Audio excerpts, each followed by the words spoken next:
دوستو، خداوند کا کلام آپ تک پہنچا ہے۔ پلیز لائک اور شیئر لازمی کیجیے۔ God bless you. لوکا 7واں باب۔ جب وہ لوگوں کو اپنی سب باتیں سنا چکا تو کفرنہوم میں آیا، اور کسی صوبہ دار کا نوکر جو اس کو عزیز تھا بیماری سے مرنے کو تھا۔ اس نے یسوع کی خبر سن کر یہودیوں کے کئی بزرگوں کو اس کے پاس بھیجا اور اس سے درخواست کی کہ آ کر میرے نوکر کو اچھا کر۔ وہ یسوع کے پاس آئے اور اس کی بڑی منت کر کے کہنے لگے کہ وہ اس لائق ہے کہ تو اس کی خاطر یہ کرے، کیونکہ وہ ہماری قوم سے محبت رکھتا ہے اور ہمارے عبادت خانہ کو اسی نے بنوایا۔ یسوع ان کے ساتھ چلا، مگر جب وہ گھر کے قریب پہنچا تو صوبہ دار نے بعض دوستوں کی معرفت اسے یہ کہلا بھیجا کہ اے خداوند، تکلیف نہ کر، کیونکہ میں اس لائق نہیں کہ تو میری چھت کے نیچے آئے۔ اسی سبب سے میں نے اپنے آپ کو بھی تیرے پاس آنے کے لائق نہ سمجھا، بلکہ زبان سے کہہ دے تو میرا خادم شفا پائے گا، کیونکہ میں بھی دوسرے کے اختیار میں ہوں اور سپاہی میرے ماتحت ہیں، اور جب ایک سے کہتا ہوں جا تو وہ جاتا ہے، اور دوسرے سے آ تو وہ آتا ہے، اور اپنے نوکر سے کہ یہ کر تو وہ کرتا ہے۔ یسوع نے یہ سن کر اس پر تعجب کیا، اور پھر کر اس بڑی بھیڑ سے جو اس کے پیچھے آتی تھی کہا، میں تم سے کہتا ہوں کہ میں نے ایسا ایمان اسرائیل میں بھی نہیں پایا۔ اور بھیجے ہوئے لوگوں نے گھر میں واپس آ کر اس نوکر کو تندرست پایا۔ تھوڑے عرصہ کے بعد ایسا ہوا کہ وہ نائن نام ایک شہر کو گیا، اور اس کے شاگرد اور بہت سے لوگ اس کے ہمراہ تھے۔ جب وہ شہر کے پھاٹک کے نزدیک پہنچا تو دیکھو ایک مردہ کو باہر لے جاتے تھے۔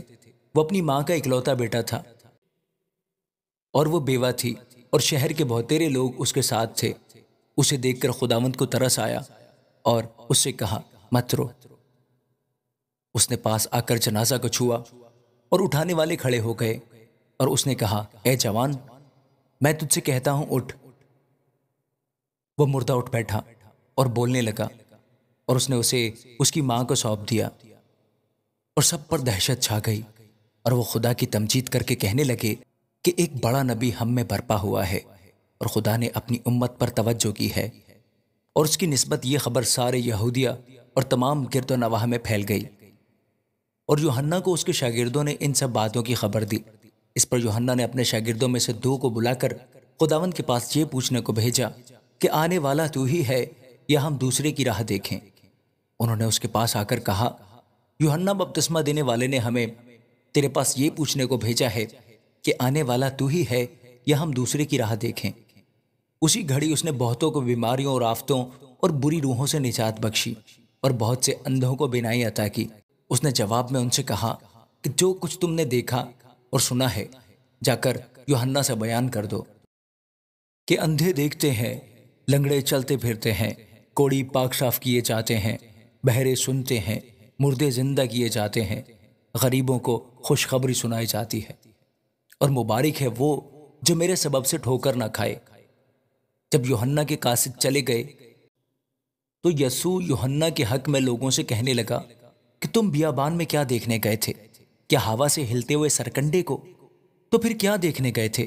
کیا مہین کپڑے پہنے ہوئے شخص کو؟ دیکھو، جو چمکدار پوشاک پہنتے اور عیش و عشرت میں رہتے ہیں وہ بادشاہی محلوں میں ہوتے ہیں۔ تو پھر تم کیا دیکھنے گئے تھے؟ کیا ایک نبی کو؟ ہاں، میں تم سے کہتا ہوں، بلکہ نبی سے بھی بڑے کو۔ یہ وہی ہے جس کی بابت لکھا ہے کہ دیکھ، میں اپنا پیغمبر تیرے آگے بھیجتا ہوں جو تیری راہ تیرے آگے تیار کرے گا۔ میں تم سے کہتا ہوں کہ جو عورتوں سے پیدا ہوئے ہیں ان میں یوحنا بپتسمہ دینے والے سے کوئی بڑا نہیں، لیکن جو خدا کی بادشاہی میں چھوٹا ہے وہ اس سے بڑا ہے۔ اور سب عام لوگوں نے جب سنا تو انہوں نے اور محصول لینے والوں نے بھی یوحنا کا بپتسمہ لے کر خدا کو راست باز مان لیا، مگر فریسیوں اور شرع کے عالموں نے اس سے بپتسمہ نہ لے کر خدا کے ارادہ کو اپنی نسبت باطل کر دیا۔ بس اس زمانہ کے آدمیوں کو میں کس سے تشبیہ دوں، اور وہ کس کی مانند ہیں؟ ان لڑکوں کی مانند ہیں جو بازار میں بیٹھے ہوئے ایک دوسرے کو پکار کر کہتے ہیں کہ ہم نے تمہارے لیے بانسلی بجائی اور تم نہ ناچے، ہم نے ماتم کیا اور تم نہ روئے۔ کیونکہ یوحنا بپتسمہ دینے والا نہ تو روٹی کھاتا ہوا آیا نہ میں پیتا ہوا، اور تم کہتے ہو کہ اس میں بدرو ہے، اور ابن آدم کھاتا پیتا آیا، اور تم کہتے ہو کہ دیکھو کھاؤ اور شرابی آدمی، محصول لینے والوں اور گنہگاروں کا یار۔ لیکن حکمت اپنے سب لڑکوں کی طرف سے راست ثابت ہوئی۔ پھر کسی فریسی نے اس سے درخواست کی کہ میرے ساتھ کھانا کھا۔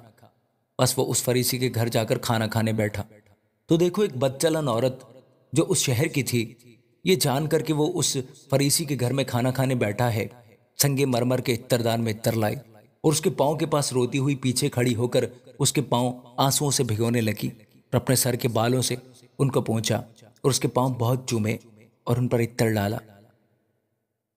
اس کی دعوت کرنے والا فریسی یہ دیکھ کر اپنے جی میں کہنے لگا کہ اگر یہ شخص نبی ہوتا تو جانتا کہ جو اسے چھوتی ہے وہ کون اور کیسی عورت ہے، کیونکہ بد چلن ہے۔ یہ سنے جواب میں اس سے کہا، اے شمعون، مجھے تجھ سے کچھ کہنا ہے۔ اس نے کہا، اے استاد کہہ۔ کسی ساہوکار کے دو قرضدار تھے، ایک 500 دینار کا، دوسرا 50 کا۔ جب ان کے پاس ادا کرنے کو کچھ نہ رہا تو اس نے دونوں کو بخش دیا۔ بس ان میں سے کون اس سے زیادہ محبت رکھے گا؟ شمعون نے جواب میں کہا، میری دانست میں وہ جسے اس نے زیادہ بخشا۔ اس نے اس سے کہا، تو نے ٹھیک فیصلہ کیا۔ اور اس عورت کی طرف پھر کر اس نے شمعون سے کہا، کیا تو اس عورت کو دیکھتا ہے؟ میں تیرے گھر میں آیا، تو نے میرے پاؤں دھونے کو پانی نہ دیا، مگر اس نے میرے پاؤں آنسوؤں سے بھگو دیے اور اپنے بالوں سے پونچھے۔